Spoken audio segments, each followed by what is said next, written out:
Dissemos que o sexo é bom por várias razões. E sei que você vai entender porque Deus disse que era muito bom. Era muito bom da maneira como Ele planejou. O relacionamento sexual destinado a satisfazer o marido e a mulher. Algumas pesquisas indicam que existem mulheres que nunca experimentaram nenhuma satisfação sexual. Tanto o homem como a mulher precisam aprender tudo o que for necessário para que os dois tenham um casamento feliz. Agora vamos rever o capítulo do casamento. Este texto de Paulo é uma carta em resposta às várias perguntas que os novos convertidos de Coríntios fizeram a ele e é uma das melhores passagens da Bíblia sobre intimidade no casamento. Jesus não abordou muito esse assunto, mas Paulo falou um pouco sobre isso com os coríntios. Quando lemos o capítulo 7 de 1 Coríntios, percebemos que este é um tema novo dentro da carta. Paulo começa esse capítulo dizendo: quanto aos assuntos sobre os quais vocês me escreveram, daí então ele começa a sanar as dúvidas que aqueles novos crentes tinham. Este capítulo sobre casamento é fascinante. Você tem que lê-lo, mas quando fizer, lembre-se que Paulo está respondendo às perguntas que os coríntios tinham feito. Através de uma leitura cuidadosa das respostas de Paulo, temos condições de imaginar quais foram as perguntas que os coríntios fizeram. Costumamos dizer que o versículo 26 do capítulo do casamento pode acompanhar qualquer outro versículo do capítulo. Nesse versículo, Paulo afirma: por causa dos problemas atuais, penso que é melhor o homem permanecer como está. Quais eram esses problemas a que Paulo se referia? Talvez fosse a perseguição. Nos primeiros 300 anos da história da igreja, os cristãos sofreram ameaça constante de perseguição.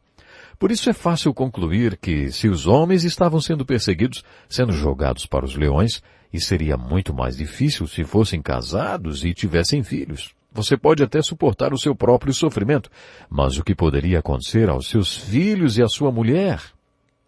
E isso seria insuportável. Aquelas pessoas tinham escrito para Paulo no meio desse tipo de problema. Por isso todo o capítulo deve ser lido sob essa perspectiva. Eles fizeram perguntas do tipo: os jovens de hoje devem se casar como costumávamos fazer em situação normal? E Paulo respondeu: não. Ele diz várias vezes nesse capítulo: cada um deve permanecer na condição em que foi chamado. Então eles perguntaram: bom, aqueles jovens que decidirem permanecer solteiros podem ter algum contato físico? E Paulo diz: não. Mas se não conseguem controlar-se, devem casar-se, pois é melhor casar-se do que ficar ardendo de desejo. Essa é a palavra de Paulo.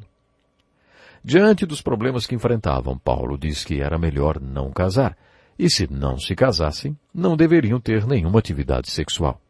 De acordo com o texto, eles então devem ter perguntado: e aqueles que já estão casados, hein? Eles podem ter uma vida sexual normal? Para essa pergunta, Paulo respondeu: agora, respondendo à pergunta que vocês me fizeram em sua carta, primeiro, é bom ter relações sexuais? Claro que é, mas só dentro de um certo contexto, ele diz. É bom que o homem tenha uma mulher e que a mulher tenha um marido. Os impulsos sexuais são fortes, mas o casamento é forte o suficiente para lidar com esses impulsos e proporcionar equilíbrio e satisfação sexual dentro do mundo problemático em que vivemos. O leito matrimonial deve ser um lugar de mutualidade. O marido buscando a satisfação da mulher e a mulher a satisfação do seu marido. O casamento não é um lugar para buscar os seus próprios direitos. O casamento é uma decisão de um servir ao outro, quer na cama ou fora dela. Estes ensinamentos são incríveis, não é verdade? E você pode assistir na íntegra. É só clicar no link aqui, na descrição. Vá lá no nosso blog. Além de assistir a lição completa, tem um material de apoio que vai auxiliar você. Sabe o que significa isto? Você vai crescer cada vez mais em conhecimento e graça. Então, eu vejo você lá, hein? Vamos ao nosso blog.